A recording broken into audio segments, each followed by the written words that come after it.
Hello there, I'm Lady Lion Black Bright News, and today's topic is Will Children Lose Their Voice? Understanding the SEND reform. So, good evening. As you know, I'm Lady Loy from Black Bright News, and every so often a story comes along that's full of official language, long documents, and so many acronyms that by the time you finished reading the headline, you're more confused than when you started. This is one of those stories. When I first saw it, I came across the acronyms like SEND, SEND, SEN, EHCP, and ESP. Now, if you're anything like me, your first thought is, can somebody tell me what this is in plain English? What all what does all this actually mean? And it's like when you go into a new place and they start using all these acronyms because they know what they stand for, but you don't, you feel totally lost. And that's how I felt. So, this is what I'm going to do. Exactly what I'm going to do. I'm going to let you know what all of this means. So, let's start with the basics. Some children have additional needs that make learning more difficult. That might be because they have autism, a physical disability, severe learning difficulties, speech and language problems, or other conditions that mean they need extra support at school. Years ago, people often used the term SEN, which stands for Special Educational Needs. Today, you'll often hear SEND, SEND, which means Special Educational Needs and Disabilities.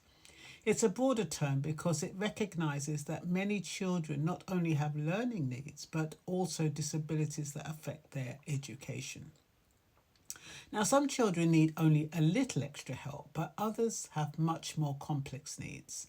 For those children, there is something called an EHCP, which stands for an Education Healthcare Plan. Think of an EHCP as a legal agreement. It says exactly what support that child should receive, who should provide it, and in most cases, which school is best able to meet their needs. That legal part is incredibly important. Why? Because if the support written into that plan isn't provided, parents currently have legal rights to challenge decisions. And that brings us to the tribunal, which is simply an independent panel that listens to both sides when parents believe that a local authority has made the wrong decision about their child's education. Perhaps the council has refused to assess the child. Perhaps they've refused an EHCP altogether. Perhaps they've offered far less support than professionals recommend. Or perhaps they've named a school that simply cannot meet the child's needs. At the moment, parents can appeal those decisions. Now, this is where the current debate begins. The government is consulting on reforms to the SEND system because almost everyone agrees the current system is struggling. Parents often wait months, sometimes years, for assessments. Councils say costs are spiralling. Schools say they're overwhelmed. Families say they spend years fighting for help. So there is widespread agreement that something needs fixing. The disagreement is about how. One proposal being discussed is replacing many EHCPs with something called an Educational Support Plan, sometimes shortened to ESP. The idea sounds attractive on paper. Instead of families battling through lengthy legal processes, support would be delivered more quickly through a different system. That's the promise, but here's where many parents, disability organisation and education lawyers become worried. If support is no longer backed by the same legal protections as the EHCP, what happens when parents disagree with the local authority? Under many of the proposals being discussed, parents may have far fewer rights to challenge decisions through an independent tribunal, and that's why campaigners are saying this could weaken legal safeguards. Imagine you've ordered a kitchen. The company promises you'll get oven, cupboards and worktops. When the kitchen arrives, half of it is missing. If your contract says you have legal rights, you can insist they put it right. But imagine someone says, don't worry about the contract, just trust us. Most people would feel less secure. That's the concern many families have. It's not necessarily about whether people have good intentions. It's about whether there is an independent legal process when things go wrong. Another phrase you'll hear is the difference between special needs and complex needs.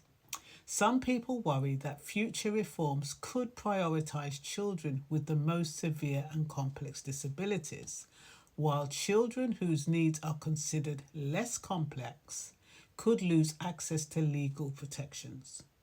Nobody is saying those children don't deserve support. The question is whether the support would still be enforceable.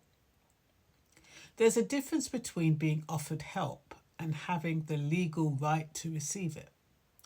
Those are not always the same thing. Support promised is one thing, support guaranteed is another.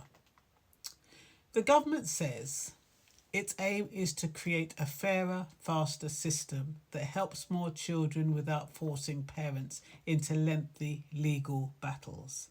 And that's an important point, but we've heard it before, haven't we? No parent wants to spend years filling in forms, attending hearings, and fighting councils.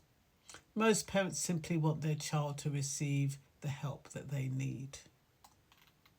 Campaign groups, however, are asking a different question. They say, if you remove the right to appeal, what happens when the new system gets it wrong? Because no system is perfect. Mistakes happen, disagreements happen, budgets become stretched, children's needs change. The tribunal system, while far from perfect, gives parents an independent place to challenge those decisions.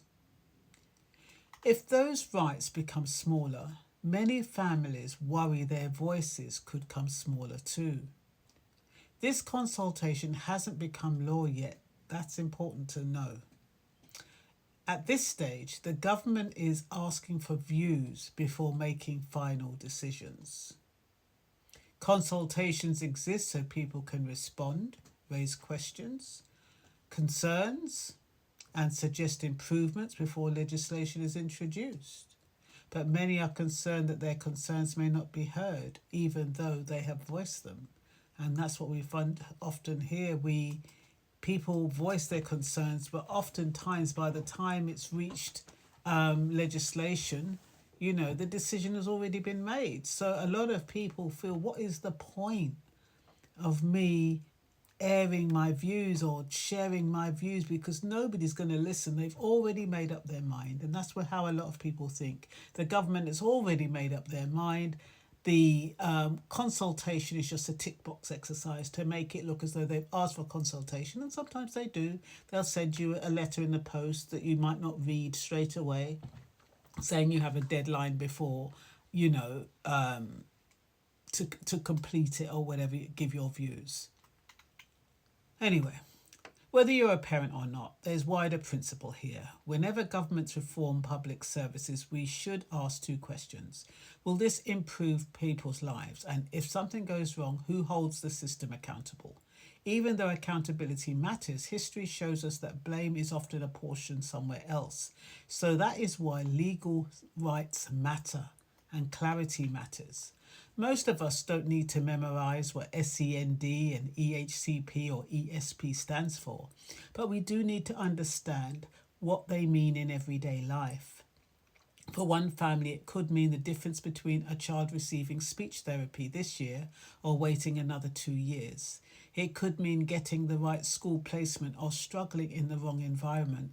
And for parents already exhausted from caring for children with additional needs, the last thing that they want is more uncertainty.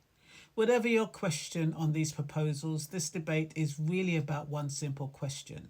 When a child needs extra help to learn, who decides what they receive? And if that decision is wrong, should families still have the right to challenge it? That is the question at the heart of the consultation. I'm Lady Loy, and this has been Black Bright News, making today's news make sense, one conversation at a time. So I hope, especially for those who have children with additional needs and special needs and complex needs, I hope this makes sense, because that is why I'm here, to simplify the complex. Bye-bye.